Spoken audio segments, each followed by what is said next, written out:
Soy caos. Soy la sustancia con la que vuestros artistas y científicos construyen los ritmos.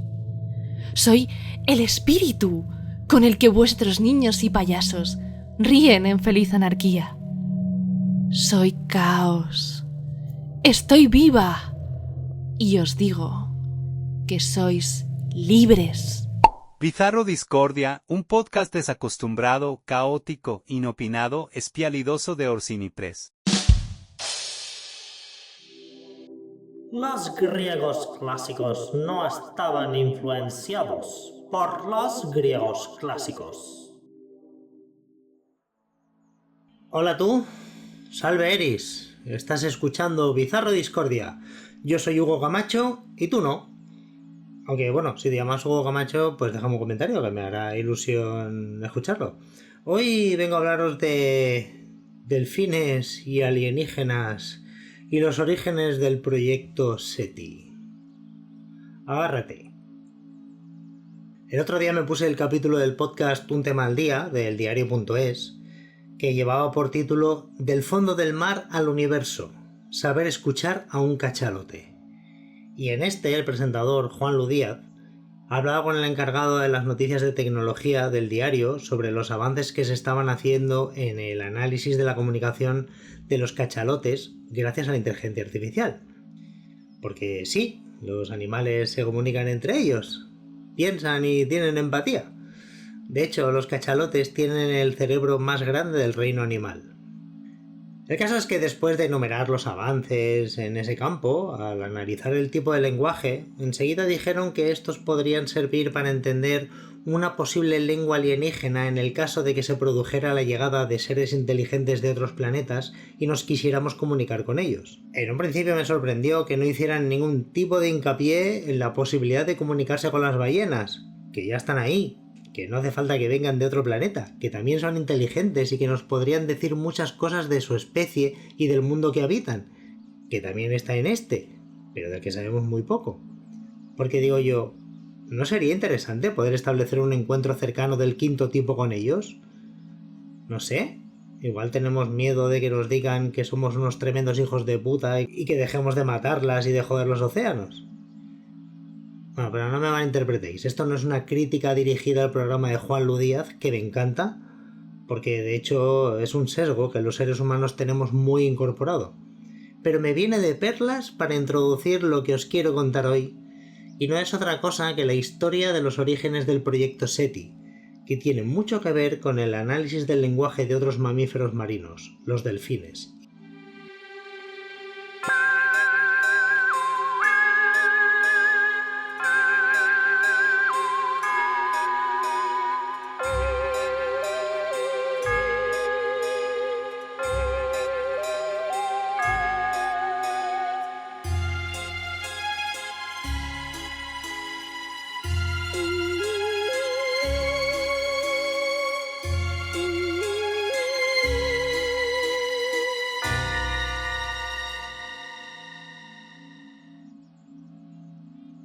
Este sesgo extraño del que hablaba en la introducción nos ha acompañado a lo largo del siglo XX. Seguramente hemos mirado a las estrellas desde siempre, y si bien el ser humano tiende a mirarse al ombligo y olvidarse de que ya está acompañado por otras especies de la propia Tierra, este no ha dejado de observar el cielo por la noche haciéndose preguntas, en especial desde que existe la noción de que podría haber vida en otros planetas. Hubo otros antes, pero posiblemente fue H.G. Wells quien introdujo en nuestro imaginario colectivo la posibilidad de ser invadidos por seres de otros planetas en la novela La Guerra de los Mundos. A la postre, Orson Welles la hizo real, entre comillas, cuando el 30 de octubre de 1938 emitió su adaptación radioficcionada en directo y asustó a miles de personas que se tragaron el bulo, porque ya pensábamos que eso era posible. Howard Phillips Lovecraft, nuestro racista favorito, dio forma a la angustia que sentimos al pensar no ya que posiblemente no estamos solos en el universo, sino que podría haber unas inteligencias antiguas y poderosas que en cualquier momento, cuando la alineación estelar fuese la adecuada, se nos podrían comer de un bocado o hacerle cosas peores a nuestras almas. En junio de 1947 se estrellaba algo en el desierto de Nuevo México, a las afueras de un pueblecito llamado Roswell. Incidente cuya gestión regulera o interesada, como decía, cuya gestión regulera dio paso a la ufología moderna. De repente, la noción de que podríamos ser visitados en cualquier momento no nos parecía tan descabellada. A partir de ahí todo se volvió más divertido. Abducidos, implantes, conspiraciones, cientos de películas y novelas, la edad de oro y la edad de plata de la ciencia ficción, los payasos asesinos del espacio exterior, alienígenas ancestrales, reptilianos, Anunnakis, Isabel Ayuso... Sea como fuere, si el universo es tan vasto como sabemos que es, cuesta pensar que seamos los únicos habitantes, aunque nuestros vecinos inteligentes más cercanos estén tan a tomar por culo que seguramente nos extinguiremos antes de que puedan venir aquí a pillarse un Airbnb desde el quehacer balconing. La ciencia lo sabe, y desde que ha tenido medios, también ha mirado a las estrellas. O las ha escuchado, más bien. Ven conmigo. Nos encontramos en el año 1961 e Isaac Asimov todavía no ha ganado su primer Hugo. Estamos transitando de noche por una carretera sin asfaltar. El cielo está despejado, no hay rastro en él de otras luces que no sean las estrellas, cuando de pronto vemos una circunferencia negra en el cielo. Mide unos 26 metros de diámetro y ahí está, inmóvil, cerniéndose sobre nosotros. Si no fuéramos quienes somos, no sabríamos que esta inmensa mole es en realidad el telescopio del observatorio de Green Bank, en Virginia Occidental. Es el más tocho del mundo en estos momentos, y se dedica a la floreciente práctica de la radioastronomía. No somos los primeros en llegar, así que aparcamos junto a los otros coches y al dirigirnos hacia la puerta vemos que junto a esta hay unas cuantas botellas de champán francés. Curioso, pero delicioso. Pero, ¿qué hacemos aquí? Tú y yo somos grandes científicos, expertos en nuestro campo, y nos han invitado a una reunión secreta. El motivo nos va a dejar patidifusos, boquiabiertos, pelopúnticos y ojipláticos.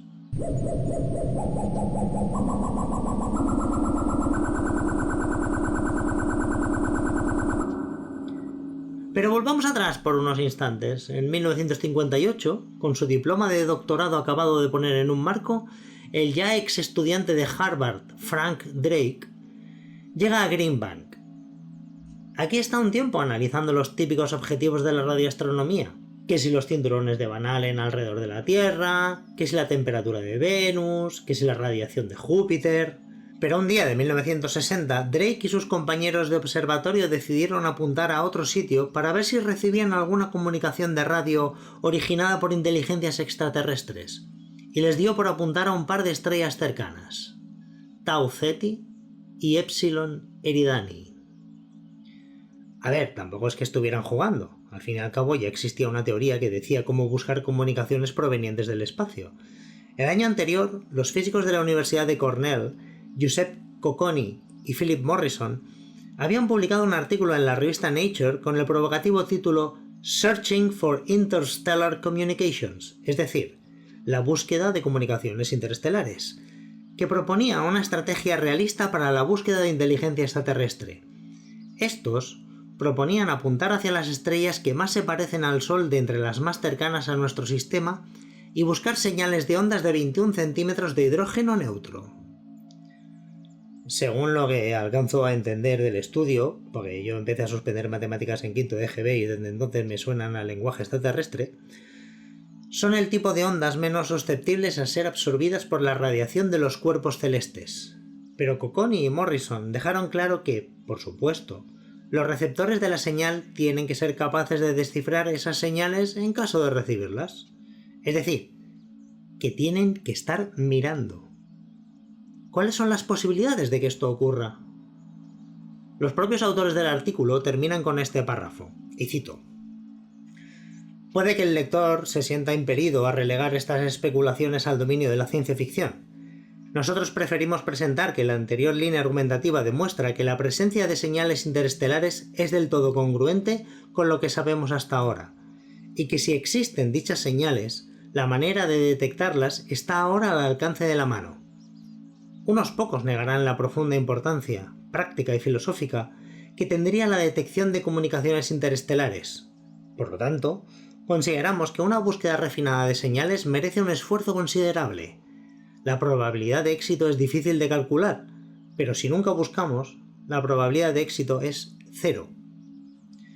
SETI significa Search for Extraterrestrial Intelligence, es decir, búsqueda de inteligencia extraterrestre. Este artículo se considera hoy en día uno de los textos fundacionales de la búsqueda de inteligencia extraterrestre, aunque Philip Morrison, que por cierto había trabajado para Oppenheimer y el proyecto Manhattan, en una entrevista en 2003 en la que le preguntan por este artículo, dijo, y cito, «La búsqueda de comunicaciones interestelares, sí, lo que por supuesto todavía no era SETI, pero el nombre es mejor. SETI siempre me ha molestado porque de alguna manera denigra la situación. No podíamos detectar la inteligencia, sino las comunicaciones. Sí, estas implican inteligencia, pero eso es tan evidente que es mejor hablar de recibir señales de ellas, no telepatía». Así pues, cuando Drake y sus compañeros encararon el telescopio hacia Tau Ceti y Epsilon Eridani, efectivamente estaban buscando alienígenas, o al menos las comunicaciones de radio que estos podrían emitir. Para sorpresa de Drake, su equipo oyó algo en esos primeros experimentos. Pero desgraciadamente era un avión que volaba a mucha altitud. Llamaron a ese experimento el proyecto Ozma, a partir del nombre de la princesa mitad humana y mitad hada Ozma de Oz, que aparece en las continuaciones de El Mago de Oz de L. Frank Baum. Este proyecto fue el primer experimento SETI y la primera falsa alarma SETI. Cada vez que hable de experimentos de búsqueda de inteligencia extraterrestre me referiré a ellos como SETI. En realidad existen varios proyectos SETI, por lo que se puede producir una cierta confusión entre el acrónimo y lo que creemos que es un único proyecto de la NASA. Pero no, digamos que los SETI son todos los proyectos que implican la búsqueda de inteligencia extraterrestre. Están SETI@Home, SETINet y otros. Pero digamos que este es el inicio no solo del movimiento de esta búsqueda extraterrestre, sino además del primero de estos proyectos. Años más tarde, en su libro ¿Is anyone out there? ¿Hay alguien ahí fuera?, Frank Drake diría: «Fracasamos en detectar una señal alienígena genuina, es cierto, pero tuvimos éxito en demostrar que buscar era una cosa factible, e incluso razonable». Pero volvamos a esta reunión clandestina de 1961 a la que nos han invitado en Green Bank. La Space Science Board, algo así como el Consejo de la Ciencia Espacial, una filial de la National Academy of Sciences, Academia Nacional de Ciencias, le encargó al científico y experto en balística J.P.T. Pearman que organizara una reunión con otros científicos de diferentes áreas para ampliar la búsqueda de inteligencia alienígena. Aunque no fue una reunión exactamente secreta, sí que la verdad es que no la publicitaron demasiado, porque eso de buscar hombrecillos verdes cabezones, digamos que no era un tema muy mainstream en la ciencia del momento. Pearman invitó a Frank Drake y a Philip Morrison, de quien he hablado antes, y también al bioquímico Melvin Calvin, el médico y psicoanalista John C. Lilly, el astrónomo Su Shu Huang, quien desarrolló la noción de que las estrellas tienen zonas de habitabilidad, el experto en sistemas de comunicación Dana W. Ashley Jr., también del proyecto Ozma, Barney Olivier, desarrollador de la modulación por impulsos codificados, es decir, un procedimiento para convertir una señal analógica en una digital, el astrónomo ruso Otto Struve, que venía de familia de varias generaciones de astrónomos, todos capricornios seguro, y a un jovencito Carl Sagan, que tenía 27 años en la época. ¿Y el objetivo de la reunión? En palabras de Pearman, cito: «Examinar, a la luz del conocimiento actual, las posibilidades de la existencia de otras sociedades en la galaxia con las que sea posible la comunicación, intentar estimar el número de estas, tener en consideración los problemas técnicos que implicaría establecer dicha comunicación y examinar maneras de mejorar nuestra comprensión del problema». Para este fin, Frank Drake se presentó con unas notas que decían n = r* por f sub p por n sub e por F sub L por F sub I por F sub C por L. O lo que es lo mismo, la ecuación Drake, que se usa para estimar la cantidad de civilizaciones de la Vía Láctea susceptibles de poseer emisiones de radio detectables. Se dice que en cada una de las noches de esa reunión secreta se discutió cada uno de los elementos de esta ecuación, que son los siguientes. La n es el número de civilizaciones que podrían comunicarse en nuestra galaxia, la Vía Láctea. R asterisco es el ritmo anual de formación de estrellas adecuadas en la galaxia. F sub p es la fracción de estrellas que tienen planetas en su órbita. N sub e es el número de esos planetas orbitando dentro de la zona de habitabilidad de la estrella. F sub L, la fracción de estos planetas dentro de la zona de habitabilidad en los que la vida se ha desarrollado. F sub I, fracción de estos planetas en los que la vida inteligente se ha desarrollado. F sub C, la fracción de estos planetas donde la vida inteligente ha desarrollado una tecnología e intenta comunicarse. Y L es el lapso, medido en años, durante el que una civilización inteligente y comunicativa debe existir. Muchas gracias por tu paciencia hasta llegar hasta el final de mi descripción de esta ecuación. Debido a los factores que la integran, podríamos decir que la ecuación Drake es más simbólica que descriptiva y una herramienta que guía a los científicos a la hora de pensar la búsqueda de inteligencia extraterrestre. Fue como establecer el tono de toda la investigación que se ha realizado en décadas posteriores y ofrecía una manera de proceder en investigaciones en las que convergieran varias disciplinas científicas.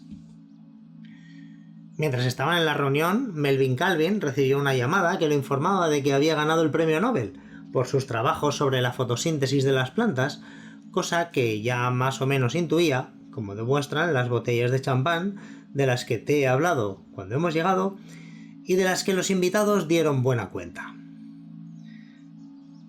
Pero esa reunión fundacional tuvo una estrella indiscutible, alguien capaz de robarle el show a un tipo que acababa de ganar el Nobel o a una ecuación que hoy en día es universalmente famosa.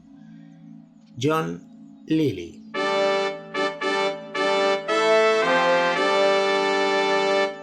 Si te gusta prestar atención por si dejo caer algún huevo de Pascua en mi narración, es posible que hayas levantado una ceja cuando he leído la lista de invitados y he dicho que había un médico y psicoanalista entre ellos. Para quienes no conozcan a John C. Lilly, diré que es una figura controvertida. Además de médico y psicoanalista, hizo contribuciones en otros campos como la biofísica, la neuropsicología, la electrónica, la ciencia computacional y la neuroanatomía. Fue el inventor de los tanques de aislamiento sensorial y después de desarrollar varios proyectos de investigación para instituciones universitarias y el gobierno, fue virando a temas menos convencionales como los estudios de LSD y otras drogas psicoactivas y la comunicación con delfines. Estos temas nuevos lo llevaron a granjearse una mala consideración por parte de la comunidad científica. Y si encima os digo que todo el mundo sabía que era íntimo amigo del gurú Ram Dass o de Timothy Leary, el gran defensor del LSD, pues os podréis hacer una idea. Pero en 1961 todavía se le consideraba un científico serio. De hecho, a finales de los 50 fundó el Communication Research Institute y publicó varios estudios pioneros sobre el análisis de las comunicaciones entre delfines. Lilly además pensaba que si éramos capaces de romper el código de idioma de los delfines, podríamos ser capaces de hacer lo mismo con un idioma alienígena.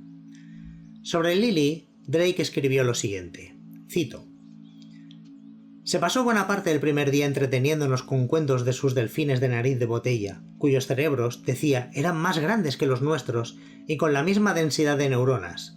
Aseguraba que algunas partes del cerebro de los delfines parecían incluso más complejas que sus contrapartidas humanas. Estaba claro que en la Tierra había evolucionado más de una especie inteligente". Lilly también le contó a sus colegas que después de grabarlos, había encontrado señales de lenguaje y empatía. Y Drake sigue diciendo, y cito: "De hecho, si reducimos lo suficiente la velocidad del reproductor, los chillidos y los chasquidos suenan como el lenguaje humano. Nos tenía a todos completamente embelesados con lo que nos contaba. Sentimos el mismo entusiasmo que si hubiésemos encontrado una inteligencia no humana de origen extraterrestre". Este entusiasmo fue tal entre los invitados que para el final del encuentro el grupo se hizo llamar la Orden del Delfín. De hecho, unos días después, Calvin, contento por su consecución del Nobel, les mandó a todos un pin conmemorativo con un delfín plateado a modo de conmemoración del tiempo que habían pasado juntos. Pero quizás todo este entusiasmo fue un poco prematuro. Drake continúa diciendo, cito, «Ahora pienso que el trabajo de Lily era ciencia mediocre. Probablemente había escuchado horas interminables de grabaciones para seleccionar las partes que sonaban a humanas». Y no estaba solo. Morrison también declaró, cito, «En el momento estábamos todos bastante entusiasmados porque John Lilly nos vino con la comunicación con los delfines. Al cabo de unos años el tema se había disipado casi del todo y el trabajo de Lilly resultó no ser fiable». Momento, ¿de qué hablan? ¿No estábamos ante una gran investigación que nos podía llevar a comunicarnos con seres de otros planetas? ¿Qué ocurrió para que digan esto de John Lilly?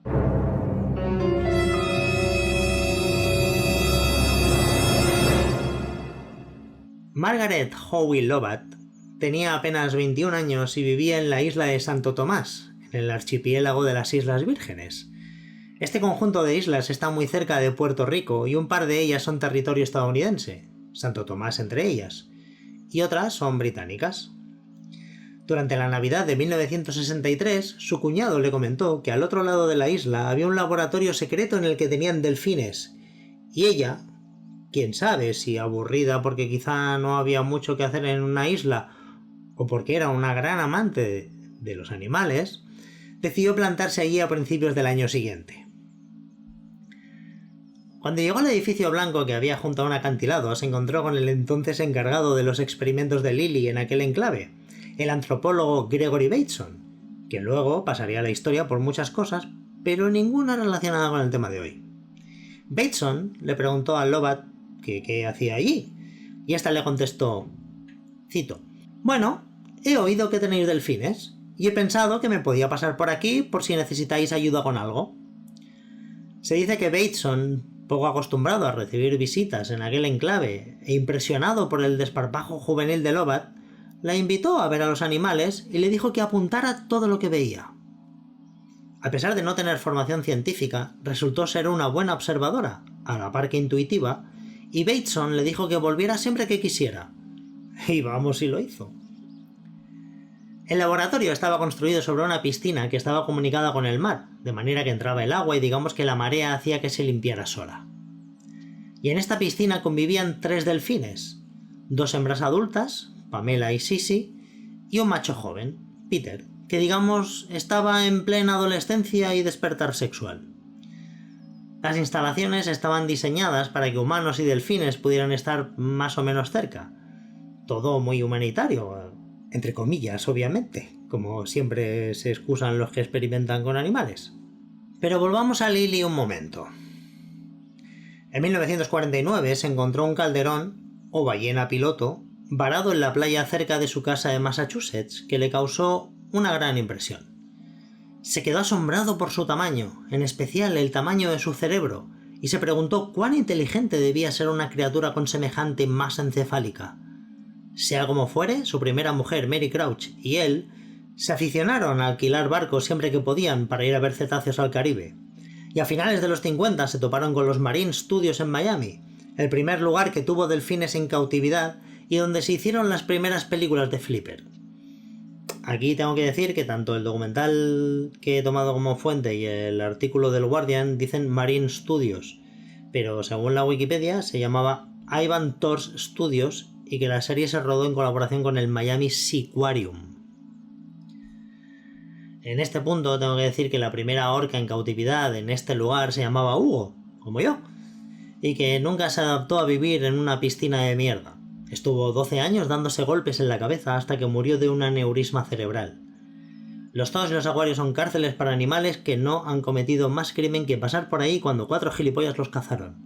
Sé que mucha gente le puede hacer gracia llevar a los niños al zoo, pero no hay más que echar un vistazo al estado de los animales, incluso los mejor cuidados, como para ver que encerrarlos para el entretenimiento humano es una aberración. También quiero recordar que una de las cosas que nos trajo el colonialismo fueron los zoológicos humanos, y que la última exposición de seres humanos en España se produjo en 1942, y la última en Bruselas en 1958. Y bueno, los catalanes hemos tenido al negro de Bañolas, un hombre africano embalsamado, expuesto en una vitrina hasta 1997. Creo que con esto ya dejo clara mi posición sobre los zoos y la experimentación con animales. Pero bueno, volvamos a Miami, donde Lily tuvo la oportunidad de estudiar los cerebros vivos de los delfines, y el método que usó para mapear su córtex cerebral fue el mismo que había empleado antes con monos: introducirles un catéter.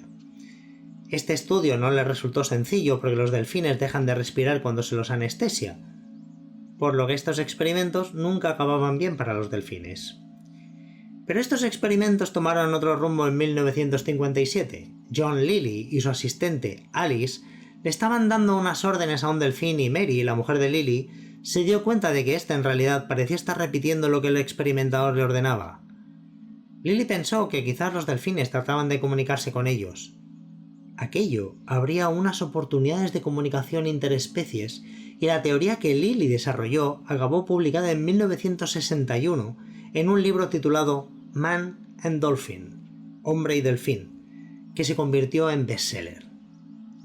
Frank Drake, el de la ecuación Drake, recordemos, se sintió bastante impresionado. Acababa de completar su primer experimento en Green Bank y consideró que entre el trabajo de Lily y el suyo había muchos paralelismos porque, y cito, porque los dos queríamos entender todo lo que pudiéramos sobre los desafíos de comunicarnos con otras especies inteligentes. Claro, es que en ese momento tenía sentido. Este interés, y supongo que la reunión en la que se instauró la Orden del Delfín, hizo que Lily recibiera financiación por parte de la NASA y otras agencias gubernamentales, y le permitió abrir el laboratorio de las Islas Vírgenes en 1963 para fomentar las relaciones entre humanos y delfines. Y ahora volvemos a 1964 y a Margaret Howe Lovatt, que nada tiene que ver con Jennifer Love Hewitt. Lovatt enseguida conectó muy bien con los tres animales y estaba encantada con la visión de Lily de establecer una comunicación interespecie, y se lanzó a pasar el máximo tiempo con ellos y a darles clases diarias para animarlos a hacer sonidos parecidos a los de los humanos. Gregory Bateson, el antropólogo, se concentró en la comunicación entre animales y ella se convirtió en su profesora de inglés. Desde aquí un saludo muy especial a todas las profes de inglés. Pero Lovatt se queja en el documental de que aún había ciertos impedimentos, y cito: «Cada noche nos subíamos a nuestros coches, bajábamos la puerta del garaje y nos íbamos de allí, y yo pensaba, ese cerebro enorme está ahí flotando toda la noche. Me sorprendía que la gente se fuera, porque yo pensaba que aquello estaba mal». Pero el hilo de pensamiento de Lovatt la llevó a considerar que si conseguía vivir con un delfín las 24 horas del día mientras fomentaba su interés en la producción de sonidos humanos, como una madre que enseña a su hijo a hablar, tendrían más éxito en su experimento. Así que un buen día le dijo a Lily, y vuelvo a citar: «Quiero recubrir todas las paredes y llenar esto de agua. Quiero vivir aquí». ¿Y qué le dijo Lily? Pues que a tope con todo. Recubrieron de material impermeable los pisos superiores del laboratorio y la terraza y los llenaron hasta alcanzar el medio metro de agua, lo que permitiría que uno de los 3 delfines pudiera vivir cómodamente, entre comillas, con ella durante 3 meses del verano de 1965. Lovatt seleccionó al macho, Peter, porque todavía no había recibido entrenamiento en repetir sonidos humanos, y vivió aislada con él durante 6 días a la semana. Le pusieron un escritorio colgante y un catre para dormir. Y el 7º día, Peter bajaba a la piscina para pasar tiempo con las 2 hembras. Y obviamente hay grabaciones de las clases que Lovatt le impartía a Peter. Lo que intentaba no era que pronunciara con la boca, sino con el espiráculo, es decir, el orificio que tienen los delfines en la parte superior del cuerpo. Intentó hacerle decir «Hello, Margaret», pero parecía que la M se le resistía, cosa de no tener labios, supongo. Pero Peter llegó a pronunciarla inclinándose y haciendo que entrara un poco de agua en el espiráculo. Today is August 18. This is the morning lesson with Peter. Hello. Hello. Come on.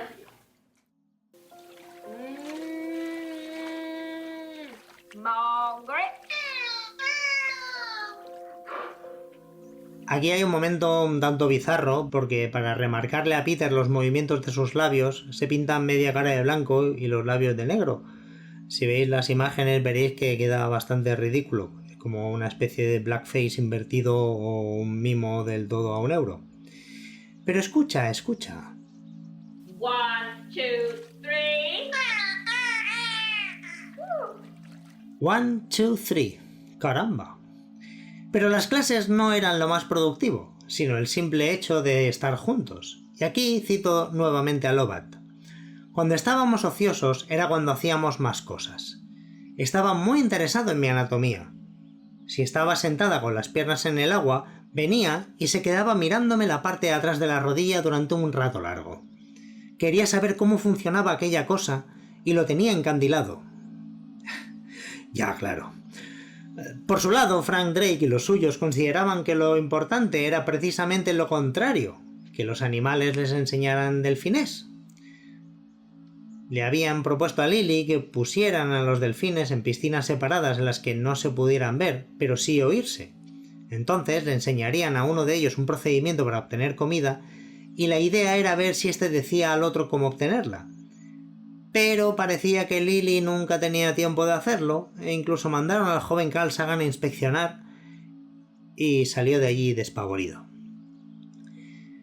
Lily seguía animando a Lobat a enseñarle inglés a Peter, pero hubo algo que no paraba de interrumpir las clases, y no eran los phrasal verbs. ¿Recuerdas la edad de Peter? ¿Recuerdas que era un adolescente en pleno despertar sexual? ¿Recuerdas que existe el estereotipo del adolescente que se enamora de la profesora? Además, estamos hablando de una profesora de inglés, ni más ni menos. Cito a Lobat. A Peter le gustaba estar conmigo. Se frotaba contra mi rodilla, mi pie, mi mano. Al principio lo mandaba al piso de abajo con las chicas. Pero claro, cada vez que lo mandaba para abajo, al día siguiente las lecciones se resentían, por lo que al final a la buena de Margaret le resultaba más sencillo aliviarlo manualmente, que lo masturbaba, vamos. Y cito: lo permitía. No me sentía incómoda con ello, siempre y cuando no fuera duro. Se convirtió en una cosa más de las que ocurrían, como un picor que te quitas. Rascas y sigues con tus cosas. Y no era en privado, la gente lo podía observar. Por mi parte no era sexual. Sensual, sí, eso. A mí me parecía que el vínculo se hacía más profundo, no porque fuese un acto sexual, sino porque no teníamos que parar una y otra vez lo que hacíamos. Y eso es todo, yo estaba allí para conocer a Peter, y aquello era una parte más de Peter. Hemos empezado hablando de la búsqueda de inteligencia extraterrestre y hemos acabado hablando de una señora que le hace pajas a un delfín. Pero es que esos encuentros sexuales es lo que más se recuerda de los experimentos, y a finales de los 70 en la revista Hustler apareció un artículo picantón sobre estos experimentos. Lo gracioso de todo es que Lobat se sorprenda en el documental. Pero bueno, hubo algo que también interrumpió el experimento. A aquellas alturas Lily ya llevaba un tiempo experimentando con el LSD, de hecho fue uno de los pioneros en este campo junto a Timothy Leary, en un momento en el que el gobierno estadounidense permitió a varios científicos, pocos, usar ácido lisérgico para tratar a pacientes de salud mental. Fue una época breve antes de demonizarlo. Pues bien, a Lily le pareció buena idea inyectárselo a los 3 delfines que tenía en las Islas Vírgenes. Tengo que decir en este momento que Lobat se opuso, menos mal, que dejó pasar la oportunidad de montarse una sesión de LSD and chill y que Lily dejó en paz a Peter para centrarse en las 2 hembras. Pero las sustancias químicas tienen efectos distintos en especies distintas, y cuando le inyectó LSD a las delfines, no ocurrió nada. Lily estaba cabreado y seguramente desesperado porque no obtenía ningún tipo de resultados. Los delfines no recitaban a Shakespeare y había sudado un culo de hacer lo que le pedía Drake. Así que cogió un martillo neumático y se puso a perforar el suelo al lado de la piscina. Menos mal que tampoco pasó nada. En otoño de 1966, Lily iba perdiendo cada vez más interés en hablar delfín y empezó a dejar de lado el bienestar de los delfines hasta el punto de que a Gregory Bateson se le acabaron de hinchar los cojones, agarró a su familia y se fue de Santo Tomás, lo que hizo que le acabaran de cortar la financiación. y por ende el encuentro en la tercera fase entre Peter y Margaret llegó a su fin. A los delfines los mandaron a otro laboratorio que Lily tenía en Miami y en el que las condiciones de vida de los animales eran deleznables. No tenían luz solar, las piscinas eran diminutas y no las cambiaban, y Peter, Pamela y Sissy acabaron nadando entre su propia mierda. Unas semanas después, Peter se suicidó. Para los delfines, la respiración pulmonar es algo consciente, no es algo que su cuerpo hace de manera automática, como los humanos. Así que cogen aire por última vez, se van al fondo de la piscina y allí dejan de respirar y se dejan morir. Si veis el documental que os voy a dejar en la descripción, veréis que tanto Margaret Howie Lovatt como el veterinario de la isla que asistía a los delfines dicen que Peter se suicidó por amor y se ponen en plan lacrimógeno sobre el delfín que amó a su cuidadora. Vamos a ver, señora, primero de todo, tienes en un piso con medio metro de agua a un animal que es capaz de nadar decenas de kilómetros en un día para experimentar con él, le haces que desarrolle un vínculo patológico de apego contigo fruto del síndrome de Estocolmo y lo masturbas para que siga con tus experimentos y me dices que cuando el animal está nadando entre su propia mierda en una bañera a oscuras se suicida porque lo han separado del amor de su vida. No sé qué opinarás tú, pero a mí esto me deja bastante perplejo. Además de que Howard dice que no le gustaban las condiciones en las que estaba Peter en su nuevo destino, pero en ningún momento se plantean liberarlo. ¿Hola? Y aquí vuelvo a citar a Howard, recordando la muerte de Peter 50 años después. Aquello no me hizo tremendamente infeliz.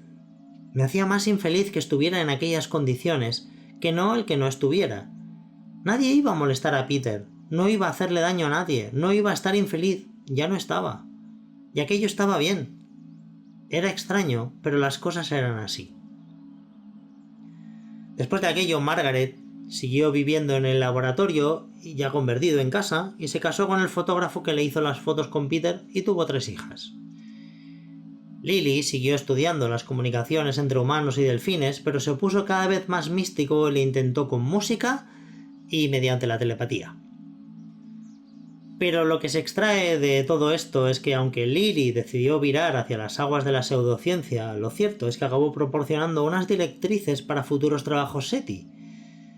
Calvin dijo: llegamos a una conclusión general, que para poder encontrarle sentido a un lenguaje alienígena tenías que escuchar una conversación entre 2 de ellos. Te tenías que sentar entre ellos y escuchar una llamada y una respuesta. No podías escuchar solo un lado de la conversación, no te podías limitar a recibir. Y también para ser justos y para ver que las personas tenemos nuestros claroscuros y que se puede pasar a la historia al mismo tiempo por cosas buenas y cosas malas, hacia el final de su vida John Lilly se dio cuenta de las aberraciones que había hecho y acabó abogando por la defensa de la libertad de los delfines y trabajando para que se dejara de experimentar con ellos y tenerlos como entretenimiento en parques acuáticos. Y hasta aquí la rocambolesca historia de los orígenes del proyecto SETI. A pesar de todo esto, el trabajo de la Orden del Delfín continúa. En 2021 se celebró la Assembly of the Order of the Octopus, en español la reunión de la Orden del Pulpo, una conferencia virtual para científicos que querían empezar a trabajar en la búsqueda de inteligencia extraterrestre, también conocida como búsqueda de tecnomarcadores, que son todos los efectos que puedan ser medibles y que puedan suponer una prueba de la existencia de tecnología extraterrestre. Se llaman así porque querían hacer un homenaje a los pioneros y a su Orden del Delfín. Pero al mismo tiempo se querían desmarcar del maltrato animal que tenía asociado, así que decidieron cambiarse el nombre por los pulpos y aseguran que los pulpos son mejores modelos para el tipo de inteligencia no humana que sería de esperar encontrarse, ya que comparten menos historia evolutiva con los humanos, los delfines no dejan de ser mamíferos, porque son tan fascinantes como los delfines desde una perspectiva cognitiva y porque molan.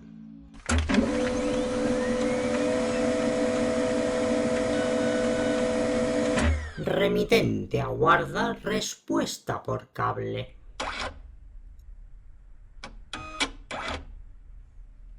Bueno, espero que te haya gustado este nuevo episodio de Bizarro Discordia. Voy a decir las fuentes antes de olvidarme, no vaya a ser que parezca un divulgador del ocultismo cualquiera. En este capítulo todas las traducciones de los fragmentos de entrevistas y declaraciones son mías. Me he basado en el artículo The Order of the Dolphin, SETI's Secret Story de John Wendt en astronomy.com. El paper de Giuseppe Cocconi y Philip Morrison, Searching for Interstellar Communications. La entrevista de Philip Morrison por Owen Gingerich de 2003 de los Niels Bohr Library and Archives de los American Institute of Physics, College Park, MD, USA. The 2021 Assembly of the Order of the Octopus en peseti.psu.edu. The Dolphin Who Loved Me, the NASA-funded project that went wrong, en The Guardian. La web del astrónomo británico David Darling, daviddarling.info. Del fondo del mar al universo, saber escuchar a un cachalote, que es el podcast del que hablo al principio del programa. Y el documental The Girl Who Talked to Dolphins de la BBC, que os voy a dejar el enlace a YouTube. Y lo dicho, espero que te haya gustado este programa sobre los orígenes delfinianos del proyecto SETI. Y ahora en esta sección en la que te cuento así cosillas, pues nada, de decirte que yo pensaba que este programa iba a durar como unos 20 minutitos, que iba a ser algo rápido de preparar y tal, y al final pues he tardado como 3 semanas en poder sacarlo. Yo que lo quería hacer en plan, bueno, hago esto mientras preparo, dejo un poquito de tiempo para el siguiente, así lo publico 2 semanas, gano tiempo, como decía. Y no, al final he tardado un montón. El guión ha tenido 14 páginas y ha dado para un programa de 40 minutazos. Pero bueno, lo dicho, espero que os haya gustado. Y también comentar que el último programa, el manzanazo, es el formato breve de Bizarro Discordia, que lo haré pues cuando haya alguna noticia así de actualidad más o menos discordiana, o como en este caso lo del tema del asesinato o intento de asesinato de Trump, ¿no? Y que no dé para programa, que luego me puedo liar y me queda, como hemos visto, 45 minutos. No, en ese seguro que solo van a ser 10 minutillos, 15 como mucho. Y ya veremos, en función de la actualidad tendréis manzanazos o no. Próximos proyectos, estoy trabajando en una cosilla con Sergi Álvarez, que espero que salga ya en la siguiente entrega. También es de actualidad, por cierto, muy rabiosa y muy divertida. Y después he decidido trastocar un poco los planes, como siempre, aquí improvisando a muerte, si no esto no sería Bizarro Discordia y no sería Orsini Press. Quería hablaros un poco sobre los Illuminati, pero sabéis que, bueno, para quienes que me conozcáis y seáis un poco la editorial, sabéis que soy el traductor y editor de Damien Nichols. Damien Nichols es uno de los 3 de West Memphis y se cumplen este año 30 años de la condena. Y mirando un poco el calendario digo, todavía se me va a pasar el poder hacer un programa sobre los 3 de West Memphis y sobre Eccles, un programa que igual no va a ser solo uno, sino que van a ser más, porque me lo estoy viendo venir, tengo mucho material al respecto y quería hacer algo chulo, o al menos, pues bueno, explicar las cosas desde mi punto de vista, por así decirlo. Es una historia, la de Eccles, en la que siempre me he sentido como muy cercano, por eso decidí pedir los derechos de su biografía y traducirla, y ahora pues estoy con sus libros de alta magia, ¿no? Así que intentaremos hablar de los 3 de West Memphis, y sobre todo algo que me interesa mucho es el contexto en el que se produjo el caso, pero no adelantemos acontecimientos.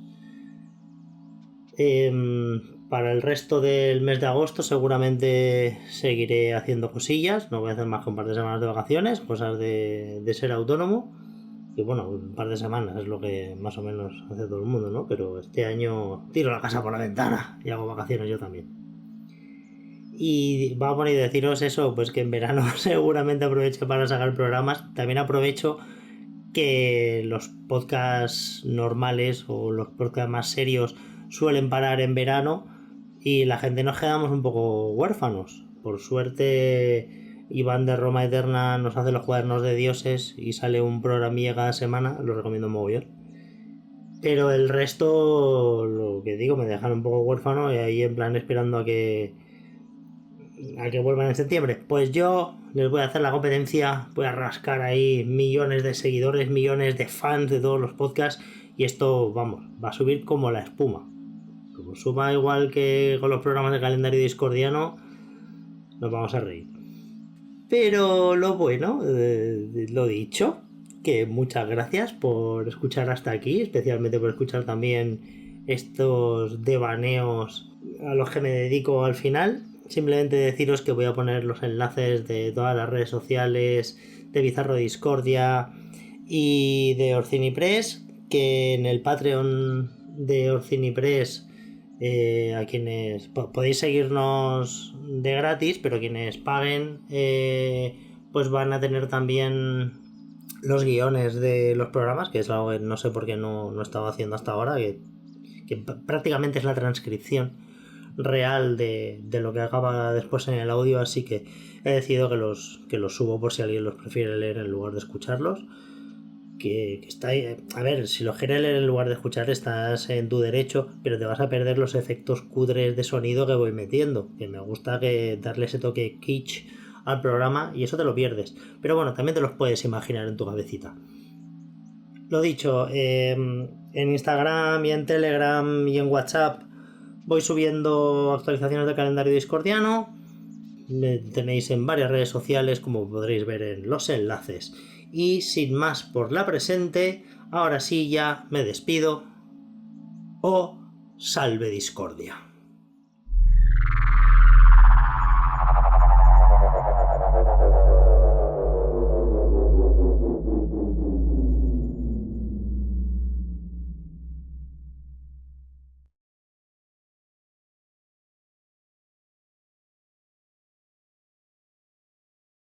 Lily seguía animando a Lobat a enseñarles inglés a Peter.